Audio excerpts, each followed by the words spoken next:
اسلام سے پہلے عورت کا وجود، عورت کی کیا اہمیت تھی، عورت کے کیا ادھیکار تھے۔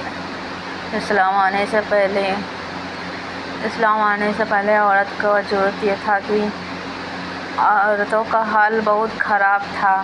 دنیا میں عورتوں کی کوئی عزت وقت ہی نہیں تھی مردوں کی نظر میں۔ اس سے زیادہ عورتوں کی کوئی حیثیت ہی نہیں تھی کہ وہ مردوں کی نفسانی خواہشیں پوری کرنے کا ایک کھلونا تھی۔ عورتیں دن رات مردوں کی قسم قسم کی خدمت کرتی تھیں اور طرح طرح کے کاموں سے، یہاں تک کہ وہ دوسروں کی محنت مزدوری کر کے جو کچھ کماتی تھیں وہ بھی مردوں کو دے دیا کرتی تھیں۔ مگر ظالم مرد پھر بھی ان عورتوں کو کوئی قدر نہیں کرتے تھے، بلکہ جانوروں کی طرح ان کو مارتے پیٹتے تھے اور ذرا سی بات پر عورتوں کے کان، ناک وغیرہ اعضائے کاٹ لیا کرتے تھے اور کبھی کبھی قتل بھی کر ڈالتے تھے۔ عرب کے لوگ لڑکیوں کو زندہ دفن کر دیا کرتے تھے اور باپ کے مرنے کے بعد اس کے لڑکے کو جس طرح باپ کی جائیداد اور سامان کے مالک ہو جایا کرتے تھے، اس طرح اپنے باپ کی بیویوں کے بھی مالک بن جایا کرتی تھیں۔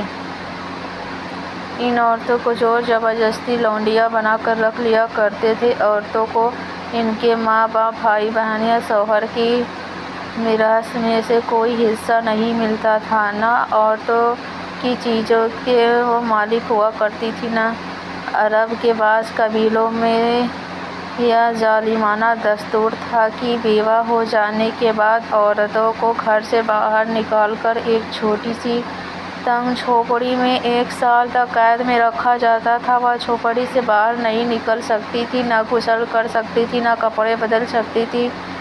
کھانا پانی اور اپنی ساری ضرورتوں کو اس جھونپڑی میں پورا کرتی تھیں۔ بہت سی عورتیں تو گھٹ گھٹ کر مر جایا کرتی تھیں اور جو زندہ بچ جایا کرتی تھیں تو 1 سال کے بعد ان کی آنچل میں اونٹ کی منگنیاں ڈال دی جاتی تھیں اور ان کو مجبور کر دیا جاتا تھا کہ وہ کسی جانور کے بدن سے اپنے بدن کو ادھر رگڑے، پھر سارے شہر کی کسی گندی سی لباس میں چکر لگائے اور ادھر ادھر اونٹ کی منگنیاں کو پھینکتی ہوئی چلتی رہے۔